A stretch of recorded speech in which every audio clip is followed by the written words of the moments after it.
नमस्कार दोस्तों, मैं योगेश शर्मा स्वागत करता हूं आपके अपने YouTube चैनल रियल मैथ्स में।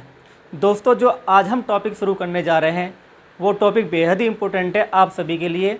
ये एक सीरीज होगी जो प्रीवियस ईयर के पेपर हैं, जो पेपर आए हुए हैं यूपीएससी के, उन सीरीज को हम सॉल्व करेंगे बहुत आसान तरीके से। दोस्तों, मैंने ये चीज़ देखी है बच्चों के अंदर, वो साल 2 साल मेहनत करते हैं और कंसेप्ट क्लियर करते हैं, लेकिन जब एग्ज़ाम में जाते हैं और पेपर देते हैं तो उन्हें वो नंबर नहीं मिल पाते। वजह उनकी अप्रोच होती है। तो मैं आज आपके सामने एक सीरीज शुरू करूंगा और आपको ये बताऊंगा कि पेपर को कैसे करना चाहिए, कितने हम फास्ट कैलकुलेशन कर सकते हैं, कितना अच्छा कर सकते हैं। तो ये जो सीरीज है ये बहुत धमाकेदार होगी आप सभी के लिए। आप सभी को इसको फ़ायदा मिलेगा। जो लोग रिवीजन करना चाहते हैं उनके लिए ये सीरीज बेहद ही इंपॉर्टेंट होगी। तो शुरू करते हैं। चलो दोस्तों, ये 40 क्वेश्चन होंगे। एक पेपर में 40 क्वेश्चन होते हैं, तो 40 क्वेश्चन को हम मात्र 20 मिनट से कम समय में भी कर सकते हैं। और ये मैं आपको करके दिखाऊंगा लाइव, और यही आपको फॉलो करना है कि पेपर में नॉलेज के साथ साथ पेपर को अटैम्प्ट कैसे करना है, ये आपको सीखना है। शुरू करते हैं। पहला सवाल आप सभी के पास भी होंगे। आप देख रहे हैं मैंने लिखा हुआ है कि यूपीएससी प्रीवियस पेपर है, मैथ सॉल्यूशन सीरीज है। और ये जो पेपर है शिफ्ट फर्स्ट का है, 12/12/2017 हमारी शिफ्ट है, उसका सवाल है। सवाल आगे पीछे हो सकते हैं, आपके पास भी होंगे सवाल, आप उधर से भी नोट कर सकते हैं और मैंने लिख भी दिया है। बस आपको सॉल्यूशन पर फोकस करना है। लिखा हुआ है कि निम्न में से कौन सा भिन्न 5/8 से अधिक और 6/7 से कम है। ये सवाल है। तो 5/8 से अधिक होना चाहिए और 6/7 से कम होना चाहिए। तो बच्चे इसमें क्या काम करते हैं कि 5 में 8 का भाग देंगे, पॉइंट में वैल्यू आएगी। 6 में 7 का भाग देंगे, पॉइंट में वैल्यू आएगी।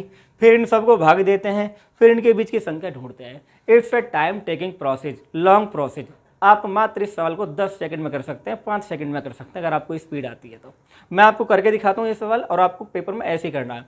आपके पेपर के सवाल है, लिखा हुआ, आप खुद चेक कर सकते हैं। देखो करना कैसे है।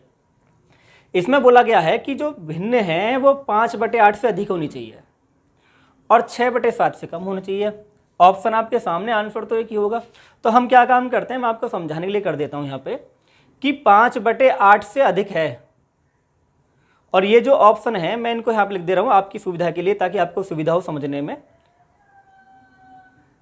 4/7 और 5/7 और 6/7, यानी ये पूरा क्रम हो गया। इनमें से एक आंसर ऐसा है कि जो 5/8 से अधिक होगा और 6/7 से कम होगा। अभी तो मैंने दोस्तों सवाल लिखा है, सॉल्यूशन किया भी नहीं है। देखो कैसे करते हैं। 5/8 से अधिक ढूंढना है। चेक करते हैं कि इन दोनों में बड़ा कौन है। 3 पंजे 15, 8 एकम 8, तो ये तो बड़ा हुआ भाई। 3 पंजे 15, 8 एकम 8, तो ये तो छोटा हुआ। हमें तो 5/8 से अधिक देखना है, तो छोटा काटो इसको। इन दोनों को चेक करो। 5 × 5 25, 8 × 24, तो 24 तो छोटा हुआ। अरे छोटा है, हटाओ, बड़े को देखो। 7 × 5 35, 8 × 4 32, तो 32 तो छोटा हुआ, 35 बड़ा हुआ, ये भी छोटा है। हमें तो इससे बड़ा देखना है। तो ओबियसली चेक ही नहीं करना था। जब आपने 3 ऑप्शन काट दिए तो चेक ही नहीं करना था, आप टिक करके आ जाएंगे, क्योंकि इसके होना मजबूरी है। फिर मैं आपको चेक कर दे रहा हूँ। 7 × 5 35, 8 × 5 40, देखो 8 × 5 40 बोला है ना, 40 बड़ा होता है 35 से। तो ये जो भिन्न है इससे बड़ी होगी। और चेक कर दे रहे हैं कि इससे छोटी नहीं है। 7 × 5 35 और 6 × 7 42, तो 42 बड़ा और ये छोटा। यानी ये जो आंसर है ये इससे बड़ा है और इससे छोटा है। तो कहाँ मैंने भाग दिया इस सवाल के अंदर, लेकिन आप लोग भाग देते और इस सवाल में टाइम कैलकुलेट करते। तो ऐसे ही मैं आपको पूरा पेपर सॉल्व कर दूंगा बहुत कम कैलकुलेशन के अंदर, और आपको वही फॉलो करना है। दूसरा सवाल आप देखेंगे हम कैसे करते हैं। दोस्तों, हम दूसरा क्वेश्चन देखते हैं। एक हमने सवाल अभी किया, बहुत जल्दी से इसको पढ़ते हैं। एक विज्ञान मंच में भाग लेने के लिए पंजीकृत छात्रों के एक समूह की औसत आयु 17 वर्ष है। 16 साल औसत उम्र वाले 10 नए छात्र मंच से जुड़ते हैं, जिसकी वजह से सभी छात्रों की औसत उम्र 16.5 से परिवर्तित हो जाती है। छात्रों की प्रारंभिक संख्या ज्ञात करें जिन्होंने मंच के लिए पंजीकरण किया था।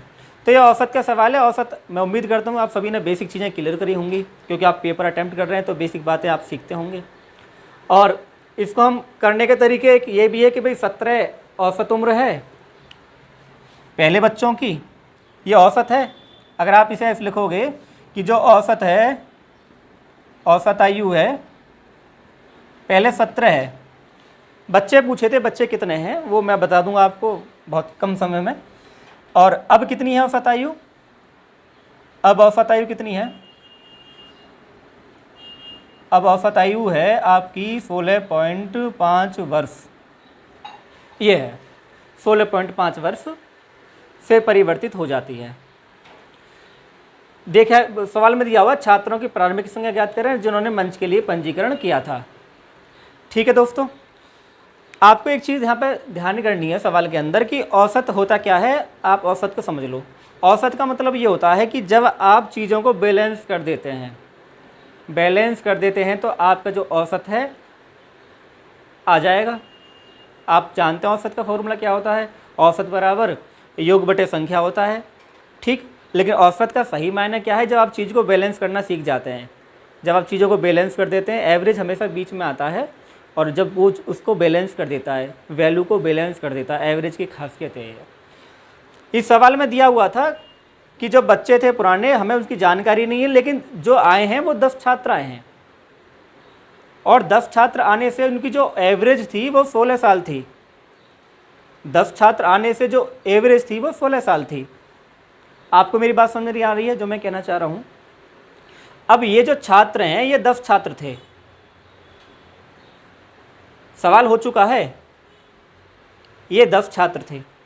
और आप एक चीज़ देखें, ये 17 है पहले बच्चों की आयु, ये 16 है, जो एवरेज है 17 है, और ये एवरेज 16 है, और बीच का कितना 16.5। तो इनके बीच तो आ गया ये। तो मैंने ये तो बोला था एवरेज बीच में होता है, और एवरेज बीच में है तो 10 इधर होंगे, 10 इधर होंगे, तभी तो बैलेंस होगा।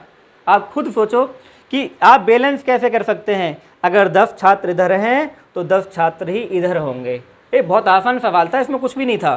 तो आपका आंसर हो गया 10। वैसे आप चाहें तो फॉर्मूला लगा सकते हैं, लेकिन इस सवाल में उसकी कोई रिक्वायरमेंट नहीं है। यही आपको सीखना है कि हमें अननेसेसरी कैलकुलेशन नहीं करनी है पेपर के अंदर। बहुत कम समय में सवाल हो गया। इस सवाल को समझ के आप नोट कर लीजिएगा। देखते हैं अगला सवाल। दोस्तों ये तीसरा सवाल है जो हम करने जा रहे हैं। मैं एक बार पढ़ देता हूँ सवाल को। अगर 3125 रुपये को 4% प्रति वर्ष की दर से 2.5 साल के लिए चक्रवृद्धि ब्याज दर पर निवेश किया गया और ब्याज की गणना वार्षिक रूप से की जाती है तो अंतिम प्राप्त राशि क्या होगी?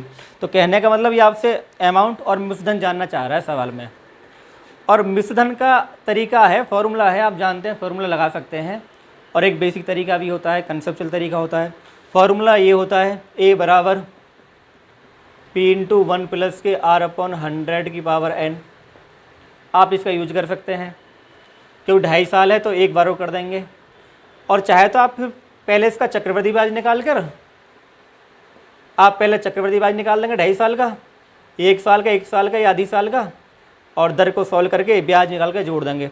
लेकिन जो आंसर है वो पॉइंटों में है, और जो आप कैलकुलेशन करोगे वो टाइम टेकिंग होगी, और यही हमें नहीं करना है। और इस हमारा जो मकसद है आपको बताना ये यही है कि ऐसे सवाल को आप 10 सेकंड में कैसे कर पाओगे।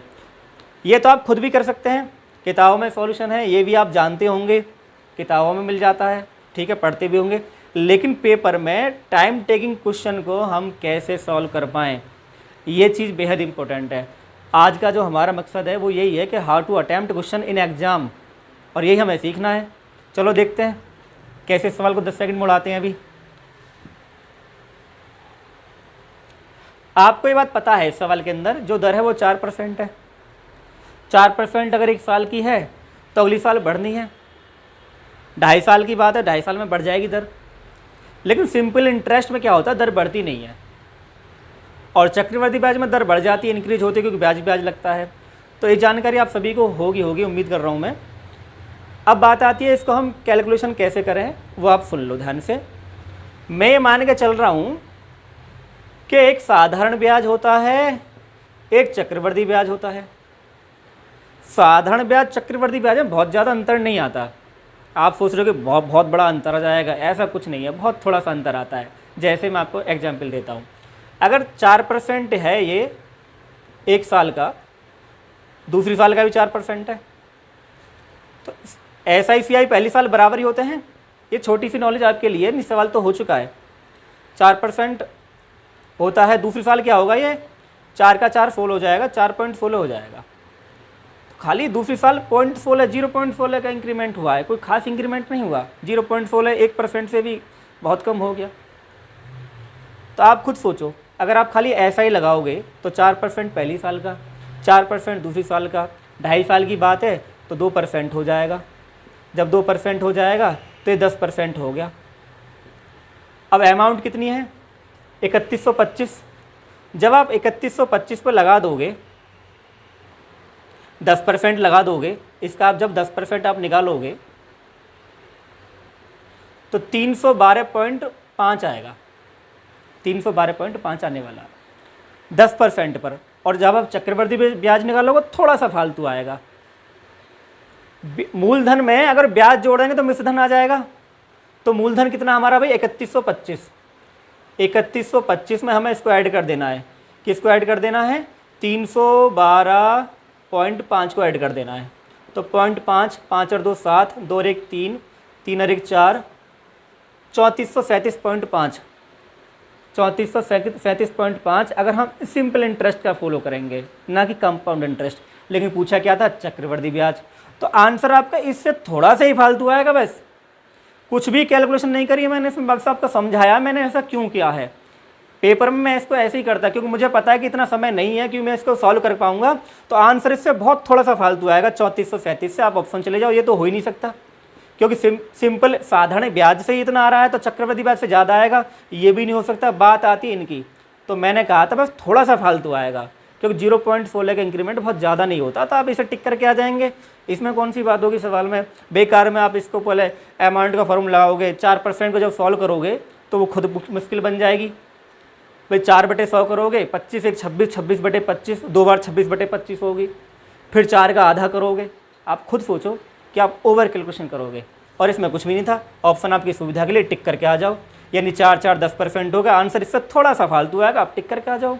यही आपको अप्रोच बनानी है। आपको कोई सर्टिफिकेट नहीं देगा एग्जाम के अंदर कि आपने पूरा पेज भर कर किया है, या बोर्ड का एग्जाम है, बस आपको सही टिक करना है। और अप्रोच में कोई बुराई भी नहीं है कि सिंपल इंटरेस्ट से थोड़ा ही जादू होता है, चक्रवृद्धि ब्याज हल्का सा इंक्रीमेंट होता है।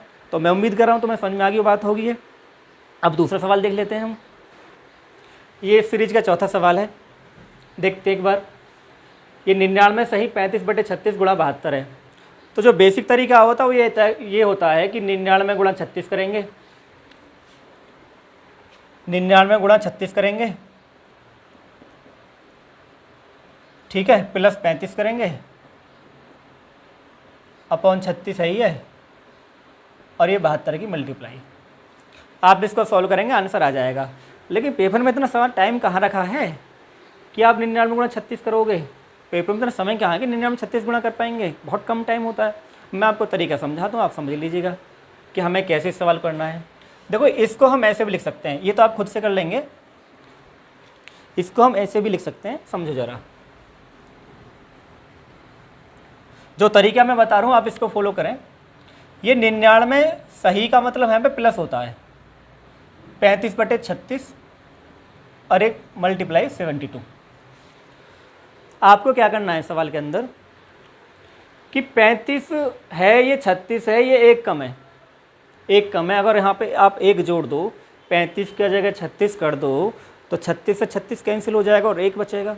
और जब एक बचेगा, 99 और एक 100 होते हैं, 72 इधर से गुणा करेगा तो 7200 हो जाएगा। ठीक, यहाँ तक बात समझ में आ गई। आप ऑरली समझ पा रहे हैं कि 35 में जब आप एक ऐड करोगे तो 36 हो जाएगा, और 36 से 36 कट के एक आएगा, 99 और एक 100 हो जाएगा, 100 गुणा 72 7200 आ जाएगा। यहाँ तक क्लियर हो गया। अब ये देखो, ये संख्या इसको कितनी बार काट रही है, ये संख्या इसको 2 बार काट रही है, और जो एक जोड़ा वो 2 गुणा 1 होता है। तो 7200 में सब जब 2 घटा देंगे तो आपको 98 आपका आंसर आ जाएगा। ये नहीं है कि हम इस सवाल को ट्रिक कर पा रहे हैं, ऐसे मेरे पास बहुत सारे सवाल हैं जो आने वाले नंबर सिस्टम में आपको मिल जाएंगे, जो मैं आपको सॉल्व करके दिखाऊंगा। एक बार मैं आपको इसको बता दे रहा हूँ करना कैसे। आपको बहुत आसानी से हो गया, 10 सेकंड भी नहीं लगी। इसमें आप एक जोड़ें, जब एक जोड़ेंगे तो इससे एक कैंसिल हो जाएगा, इधर 99 प्लस 1 बचेगा, गुणा 72, तो ये 7200 हो जाएगा। 7200 होने के बाद में इसमें हमने एक जोड़ा तो हमें एक घटाना चाहिए, लेकिन इधर 72 लिखा हुआ है, तो 36 दूनी 72, इसे देख लेंगे कितनी बार कट रहा है और उसकी इसमें मल्टीप्लाई कर देंगे, 2 एकम 2, तो हमें 2 घटाना है, तो 71 98 हमारा आंसर आ गया। ऐसा कोई भी सवाल आप आराम से कर पाएंगे, इसमें कोई समस्या नहीं है। 71 98, सॉरी, इसको आंसर जो आपका 71 ऑप्शन आपका आ चुका है, 71 98 आपका उत्तर आ गया। अगला सवाल क्वेश्चन देखते हैं सवाल क्वेश्चन नंबर 5 है हमारा ये, और क्वेश्चन नंबर 5 है, एक बार पढ़ लेते हैं क्या कहना चाह रहा है। निम्नलिखित 4 उम्मीदवार ए बी सी और डी द्वारा प्राप्त अंक 560 में से 420, 720 में से 560, 500 में से 415, 650 में से 485 किसके अंकों का प्रतिशत सर्वोच्च से दूसरे पायदान पर है। तो आप सवाल को समझ रहे होंगे कि ए बी सी डी 4 बंदे हैं, 4 बंदे होने के बाद में आपको बोला गया है कि किसका परसेंट सबसे अधिक है, और सेकंड पे कौन है। ये बड़ा इंपॉर्टेंट मामला है कि इसने सेकंड वाला पूछा है, फर्स्ट वाला पूछता तो हम नंबरों को एनालिसिस कर सकते हैं। देखो इसका जो तरीका होता है, बेसिक तरीका आप जो अपनाते, मैं आपको पहले वो बता दे रहा हूँ, फिर जो मैं सोचूंगा आपको वो बताऊँगा। आप क्या करेंगे, इसमें 420 बटे 560 गुणा 100। दूसरा आप क्या काम करते, 560 नंबर इस भाई को मिले हैं दूसरे को, और 720 करते और गुणा 100 करते।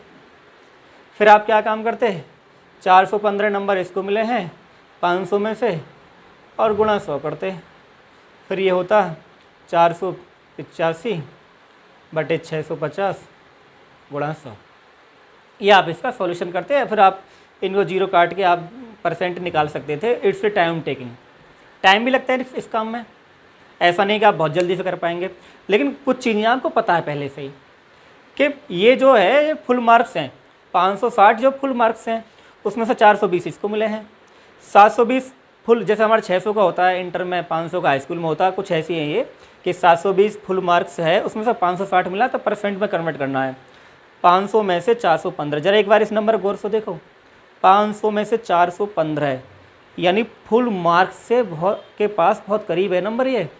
500 में से 415 है, 80% के ऊपर कूद रहा नंबर ये, आप जान रहे हो ना। 500 में से 415 है, यानी जो इसके करीब होगा, जैसे मान लो किसी को 100% मिले तो 500 में से 500 होंगे, 100% होगा, तो 500 के जितना करीब आधा चला जाएगा, परसेंट उतनी बढ़ती चली जाएगी। जबकि इनमें बहुत डिफरेंस है आपस में, और इसमें भी डिफरेंस है, इसमें डिफरेंस कम है, यानी कहने का मतलब है ये 100% के और करीब जा रहा है नंबर। तो अगर आप पूछें कि सबसे अधिक नंबर किसको परसेंट मिले हैं, तो आप बेहिचक इसको टिक कर सकते हैं, सी को मिले हैं। लेकिन अब पेपर वाला बहुत चालाक है, हमसे अच्छा चालाक है, इसने पूछा दूसरे पायदान पर कौन है। ठीक है, वो चाह रहा है कि बच्चे को थोड़ा सा नॉलेज होना चाहिए। पहला तो उसे बता दिया कि पहले है, तो सेकंड पे आपको बताना है। तो आप चाहें तो ये तरीका आप अपना सकते हैं, लेकिन ये तरीका मेरे हिसाब से ठीक नहीं है। मैं आपको बताता हूँ आप कैसे करेंगे सवाल को। देखो, परसेंट करने की कोई ज़रूरत नहीं है, आप ऐसे ही कर पाएंगे बहुत आसान तरीके से सवाल को, कुछ भी नहीं है सवाल के अंदर। देखो ज़रा एक बार, 0 से 0 कट गया, 14 42, 14 चौका 56, 3/4 का मतलब 75% होता है। ठीक, आप एक बार इसको चेक कर लो,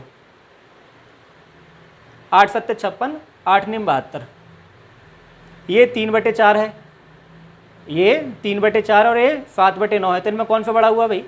अगर मान लो आपको मैंने ये लिख दिया है यहाँ पे कि ये जो है ये 3/4 है और ये कौन सा हुआ 7/9, इनमें कौन सा बड़ा हुआ, किसका परसेंट ज़्यादा है? तो 2 नंबर हैं, आपको बताया था पहले सवाल में, 9 तिया 27 और 4 सत्ते 28, ये बड़ा है, यानी ये छोटा है, ये बड़ा है। बात क्लियर होगी? पहला नंबर ये क्लियर हो गया। अभी तक हमने 3 चेक कर लिए हैं, चौथा बचा हुआ है। चौथा कौन सा बचा हुआ है? ये बचा हुआ है 600, चौथा जो बचा हुआ है 650 में से 485 वाला, यानी ये 485 है और ये 650 है। आप इनका एक बार डिफरेंस तो चेक करो, कितनी दूर जा रहा है ये इससे कितनी दूर जा रहा है। देखो अंतर देखो, 10 में से 5 गए 5, 14 में से 8 गए, 14 में से 8 गए 6, 165 का डिफरेंस है, यानी परसेंट जो है 75 से कम ही पहुँचेगा। आप खुद सोचो कि जितना डिफरेंस बढ़ता जा रहा है नंबर उतने कम आएंगे, जितना डिफरेंस बढ़ेगा नंबर उतने कम आएंगे। इसको तो सॉल्व करने की ज़रूरत भी नहीं है कि आप इसे समय जाया करो।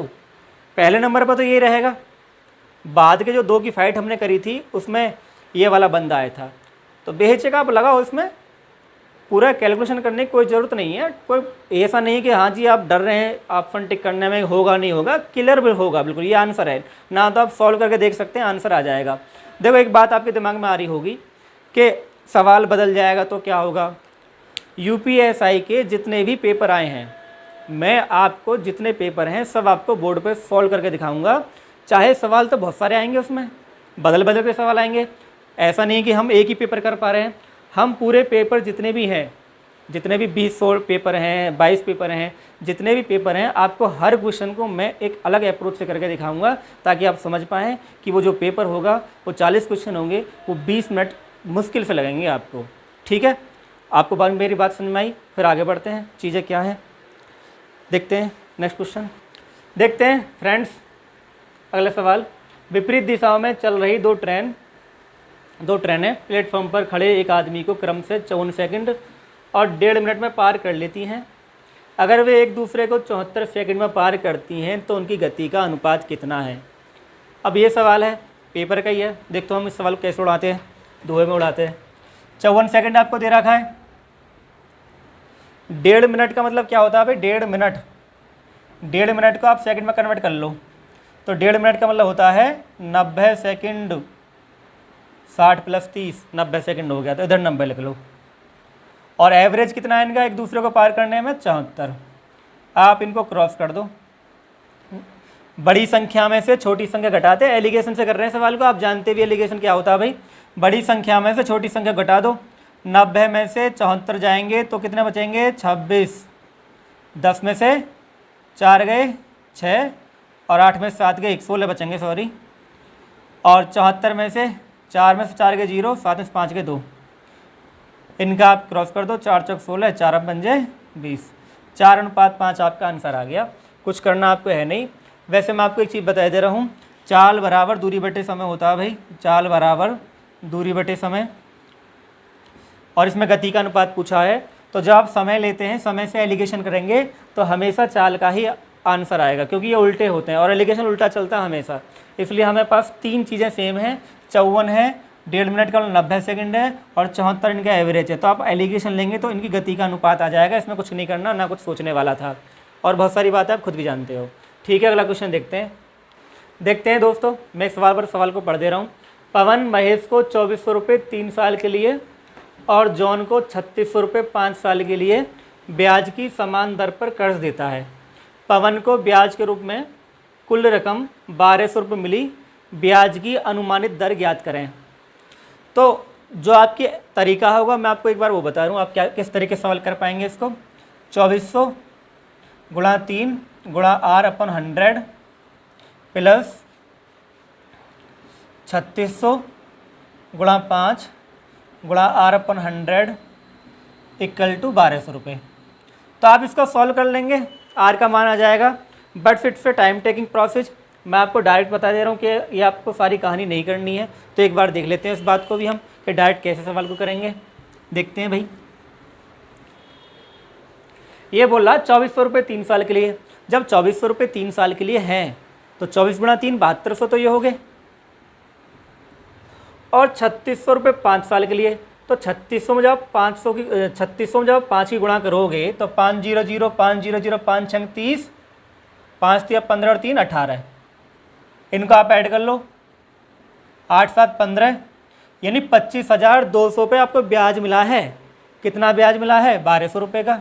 तो 1200 अपॉन 25,200 गुणा 100% के लिए, यानी 1200 बटे 252 आ गया।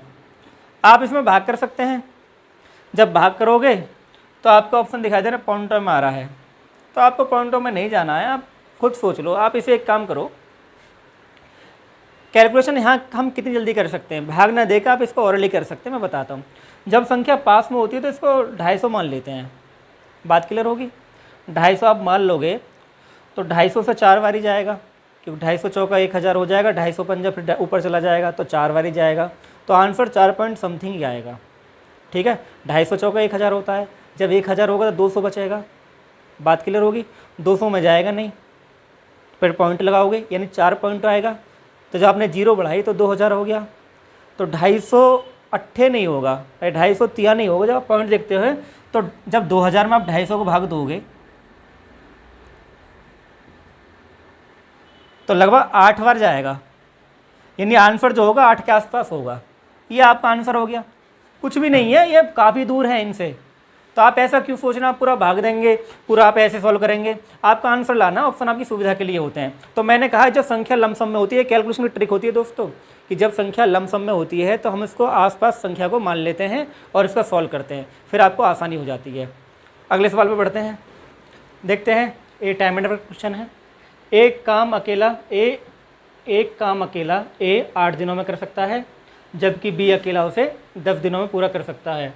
अगर वे दोनों एक साथ मिलकर इस काम को पूरा करते हैं तो इसके लिए उन्हें पारिश्रमिक के रूप में 900 रुपये मिलते हैं। इसमें क्रम से ए और बी की हिस्सेदारी बतानी है आपको, और ये भी बताना है कि काम को पूरा करने में कितने दिन लगे। तो नॉर्मल सवाल है, बिल्कुल कोई ऐसे परेशानी नहीं है, कोई दिक्कत नहीं है। देखते हैं क्वेश्चन को। क्या करना है सवाल के अंदर, आपको 8 और 10 का एलसीएम लेना है। 8 और 10 का एलसीएम कितना आ गया भाई, 40। 8 पंजा 40, 10 चौक 40।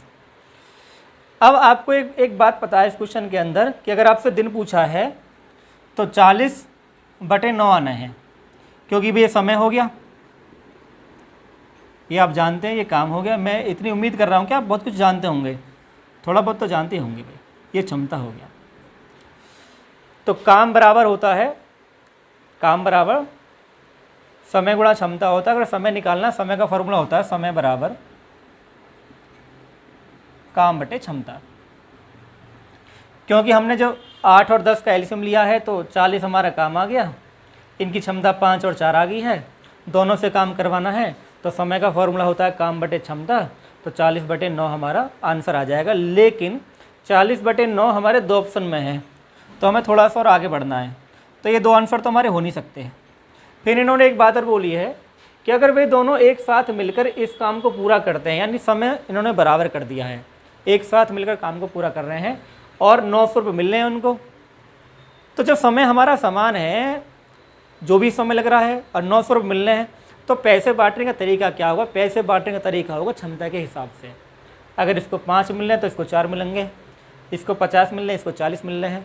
तो 900 को जब आप 2 भागों में बांटोगे तो सिंपल सी बात है, ये 500 हो जाएगा और ये 400 हो जाएगा। तरीका आप जानते हैं, अनुपात समानुपात के हिसाब से। तो ऑप्शन डी हमारा उत्तर होगा। मैं उम्मीद कर रहा हूँ ये क्वेश्चन आपको क्लियर हो गया होगा, बहुत बेसिक क्वेश्चन है। अगले सवाल पढ़ते हैं। चलो भाई सवाल पढ़ लेते हैं एक बार बच्चों। एक दुकानदार बच्चों के कपड़ों की बिक्री पर 20% सीधी छूट प्रदान कर रहा है, 20% का डिस्काउंट है सवाल के अंदर, और फिर भी 30% मुनाफा कमाता है। अंकित मूल्य पर कितने प्रतिशत की वृद्धि की गई। सवाल पूछ रहा अंकित मूल्य पर कितने % की वृद्धि की गई। तो देख लेते हैं एक बार सवाल को बच्चों। करना कैसे, एक फॉर्मूला होता है क्रय मूल्य का, वो होता है 100 माइनस के डिस्काउंट %, और एक फॉर्मूला होता है अंकित मूल्य का, वो होता है 100 प्लस प्रॉफिट %। दुकानदार ने डिस्काउंट देकर प्रॉफिट कमा दिया तो 100 में से 20 गए, 100 में से 20 गए तो 80 आ गया, और इधर कितना है 100 प्लस 30 कितना आ गया 130। अब कितना बढ़ा दिया अंकित मूल्य, 5/8 गुणा 100, 4 दूनी 8, 4 से 25 बार, 25 पंजे 125/2, 62.5 आपका आंसर आ चुका है within 10 second. Option number C, this is your answer. अगले सवाल बढ़ते हैं, देखते हैं सवाल। अभी हमने जो सवाल किया था वो लाभ हानि का था, ये सवाल भी लाभ हानि का है। लाभ हानि के सवाल आसान आए थे इस पेपर के अंदर, कोई मुश्किल नहीं था। ये भी बहुत आसान सवाल है, मैं आपको करके दिखाई दे रहा हूँ, आप खुद भी कर सकते हैं। कि यदि 10 नलिकाओं का लागत मूल्य 5 नलिकाओं के विक्रय मूल्य के बराबर है तो इस लेन देन में लाभ प्रतिशत ज्ञात करें। तो 10 नलिकाओं का लागत मूल्य, आप देखेंगे सवाल को कि लागत मूल्य CP होता है, तो 10 गुणा CP किसके बराबर है, 5 के विक्रय मूल्य के बराबर है। तो CP/SP बराबर 5/10। 1 रुपये का प्रॉफिट हो गया 1 पर। तो आप जानते हो लाभ प्रतिशत का फॉर्मूला, लाभ प्रतिशत जो होता है लाभ बटे क्रय मूल्य गुणा 100 होता है भाई, ये आप जानते हो। तो 1/1 गुणा 100 100% हमका आंसर आ गया हमारा। ये आसान सवाल था। इससे जो अगला क्वेश्चन है वो देखते हैं फटाफट से हम। बच्चों ये जो सवाल है ये अलजेब्रा बेस्ड सवाल है जो आपके पेपर में है, और इसमें बहुत सिंपल तरीका, फॉर्मूला पे मत जाओ, मैं आपको बता रहा हूँ। ये x का मान 1 है और z का मान 3 है। इसमें आप पुट कर दो वैल्यू को। x का मान 1 है और z का मान 3 है। इधर y लिखा हुआ है तो इधर ये y होगा, कुछ समय थोड़ी सी मिस्टेक है, ये y है। y अपॉन z बराबर 1/3, तो y की क्यू प्लस z क्यू, ये भाग का निशान है, y Q minus z Q. तो y का जो वैल्यू है वो 1 है और z का वैल्यू कितना है 3। आप वैल्यू पुट कर दो। 1 का क्यू 1 होता है प्लस 3 का क्यू 27 होता है, अपॉन 1 का क्यू 1 होता है, 3 का क्यू 27 होता है। तो 27 और 1 28, और 27 में से गए 26। जब आप डिवाइड करोगे ये 2 से कट जाएगा 14 बार, ये 2 से कट जाएगा 13 बार, माइनस लगा हुआ है। ऑप्शन बी आपका आंसर हो गया है। अब अगला सवाल देखते हैं सवाल। ये जो सवाल है ये मिश्रण का सवाल है, एक बार पढ़ लेते हैं। किस अनुपात में 8.30 रुपये प्रति किलोग्राम के गेहूं को 9.80 रुपये प्रति किलोग्राम के गेहूं के साथ मिलाया जाए ताकि प्राप्त मिश्रण की कीमत 9 रुपये प्रति किलोग्राम हो जाए। सिंपल सवाल है, एलिगेशन है, काफ़ी सिंपल सवाल है। कर देते हैं बहुत जल्दी से इस सवाल को कि 8.30 लिखा हुआ है, इधर 9.80 है, और जो एवरेज वैल्यू है वो 9 है। तो आप जानते हैं कि बड़ी संख्या में से छोटी संख्या घटा देते हैं। 9.80 में से जब 9 को आप घटाएंगे तो 0.80 आएगा, और 9 में से जब 8.70 घटाएंगे तो 0.70 आएगा। आप पॉइंट से पॉइंट कैंसिल हो जाएगा, 0 से 0 सब कुछ कैंसिल हो गया, तो 8:7 आपका आंसर आ चुका है। आप नोट कर लीजिए सवाल को, बहुत आसान है। आगे बढ़ते हैं बच्चों। ये सवाल है प्रायिकता से जुड़ा हुआ है, और आपकी जानकारी के लिए मैं बता दूं कि हर पेपर के अंदर, अगर पेपर को स्टडी करो आप, हर पेपर के अंदर प्रायिकता, क्रमचय, संचय सवाल आपको मिले, और काफ़ी अच्छे लेवल क्वेश्चन है। तो मेरे एक वीडियो आने वाली है बहुत जल्दी ही जो क्रमचय, संचय और प्रायिकता को लेकर होगी। अभी हम इस सवाल को डिस्कस कर लेते हैं कि एक थैले में 7 लाल तथा 3 नीली गेंदें हैं। बिना प्रतिस्थापन के थैली में से एक के बाद एक 2 गेंदें निकाल ली गई हैं। कितनी संभावना है कि वे अलग अलग रंग की गेंदें हों? तो फ्रेंड्स आप ये जवाब जानते हैं कि जो गेंदों की संख्या वो कुल कितनी है। मैं आपको बताता हूँ कुल गेंद कितनी है। कुल गेंद हैं 7 + 3 = 10। जब आप 10 गेंदों में से 2 गेंद निकालेंगे तो कुल संभावना है 10C2। ये कुल संभावना होती है, कुल संभावना है 10C2। ठीक, उसके बाद आप ये चाहते हैं कि उन दोनों गेंदों में प्रत्येक गेंद अलग अलग रंग की हो। तो आप ध्यान रखिएगा कि जब 7 लाल हैं तो 7 लाल में से आपको एक गेंद निकालनी होगी, तो इसको लिखेंगे 7। प्रायिकता जो होती है, मैं बता दे रहा हूँ प्रायिकता क्या पूछेगा। प्रायिकता का फॉर्मूला होता है जो आप चाह रहे हैं वो लिखो, अपॉन वो लिखो। तो मैं डायरेक्ट कर दे रहा हूँ कि 7 में से जब आप एक निकालेंगे तो 7C1 होगा। दूसरा 3 में से जब आप एक निकालेंगे 3C1 होगा, अपॉन 10C2। तो प्रायिकता ये होती है, प्रायिकता बराबर जो आप घटनाएं चाहते हैं वो अपॉन कुल घटना कितनी है, ये इसका तरीका होता है। जब 1 होता है तो डायरेक्ट कर देते हैं इस सवाल को हम, 7C2 होगा हमें, सॉरी। तो ये हो जाएगा 7 × 3 अपॉन, इसको आप सॉल्व करेंगे तो 10 × 9 अपॉन 2, ये सॉल्व हो जाएगा इसका। इसको हम सॉल्व कर लेते हैं। 2 पंजा 10, 3 तिया 9 और 7/15 इसका आंसर आ चुका है। प्रायिकता को हम जब देखते हैं, प्रायिकता का फॉर्मूला होता है जो आप घटना चाहते हैं वो अपॉन कुल घटना। ये मैं एक बार लिख दे रहा हूँ, बहुत बच्चे नहीं जानते होंगे ये सी का क्या होता है। तो ये NCR होता है। अगर आप इसे सॉल्व करते हैं तो इसका मतलब होता है factorial N upon factorial R, ये फैक्टोरियल का निशान है, इंटू फैक्टोरियल N - R। तो ये संचय का फॉर्मूला होता है जब आप संचय करते हैं, और ये प्रायिकता में यूज होता है। ठीक है, संचय का फॉर्मूला प्रायिकता के अंदर यूज होगा। ठीक है, अब अगला सवाल देखते हैं बच्चों। ये सवाल कैलेंडर का है, और आपके पेपर में अगर आप पेपर स्टडी करते हैं तो हर पेपर में 2 सवाल कैलेंडर के हैं। हर पेपर में 2 क्वेश्चन हैं कैलेंडर के, और कैलेंडर को ऐसा टॉपिक नहीं कि बहुत मुश्किल हो, यानी 2 क्वेश्चन हम बड़े आराम से कर पाएंगे। देखते हैं सवाल को क्या कहना चाहता है कि पहले 5 महीनों के लिए विषम दिनों की संख्या ज्ञात करें अगर वर्णित वर्ष अधिवर्ष हो। तो मैं आपको दो जानकारी दे रहा हूँ, वैसे आप बच्चे जानते होंगे कुछ बातें। विषम दिन का मतलब ये होता है, विषम दिन जैसे जनवरी है, जनवरी में 31 दिन होते हैं। तो सप्ताह बनाने के बाद में, सप्ताह बनाने के लिए 7 से भाग देंगे, वीक होता है 7 दिन का होता है। जब हम सप्ताह बनाएंगे तो सप्ताह बनाने के बाद में जो दिन शेष बचेंगे, जैसे 3 दिन शेष बचे, इनको ही हम विषम या अतिरिक्त दिन बोलेंगे। ये विषम या अतिरिक्त दिन ही होते हैं। यानी वीक बनाने के बाद में महीने के अंदर जो दिन काउंट होते हैं वो विषम होते हैं। और विषम दिन 1 से लेकर 6 तक होते हैं, क्योंकि जैसे ही 7 दिन आएंगे तुरंत वीक बन जाएगा। पहली बात ये। दूसरी बात है इसमें अधिवर्ष। अधिवर्ष का मतलब लीप वर्ष होता है, और लीप वर्ष का मतलब फरवरी 29 की है, और फरवरी 29 का मतलब है जो साल है वो 366 दिन की है। ये इसकी बात है। अब ये आपको जो बेसिक नॉलेज मैंने बता दी है। पहले 5 महीने के लिए विषम दिन काउंट करने हैं। तो हम जानते हैं जनवरी में 3 होता है, फरवरी 29 की है तो फरवरी में कितना बैठेगा, 1 बैठेगा, क्योंकि 29 की है, 7 चौक 28, 1 बचेगा। मार्च में कितना बैठेगा, मार्च में 3 बैठेगा। मार्च के बाद अप्रैल में कितना बैठेगा, अप्रैल में 2 बैठेगा। और हमें 5 महीने काउंट करने हैं तो 1 महीना मई बचा है, तो मई में कितना बचेगा, 3 बचेगा। इनको हम जोड़ लेंगे, 3 और 2 5, 5 और 3 8, 8 और 1 9, 9 और 3 12, ये कुल 12 है। जब इन 12 दिनों में आप भाग करोगे 7 का तो कितना शेष बचेगा, 5 शेष बचेगा। और ये ही विषम दिन है और यही आपका आंसर है। मैं उम्मीद कर रहा हूँ तुम्हें क्वेश्चन क्लियर हो गया होगा। अगले सवाल पर बढ़ते हैं, देखते हैं सवाल को, जो आज हमारा आखिरी सवाल है। एक बार पढ़ते हैं। 60 किलोमीटर की दूरी तय करने में आमिर सलमान से 4 घंटे अधिक लेता है।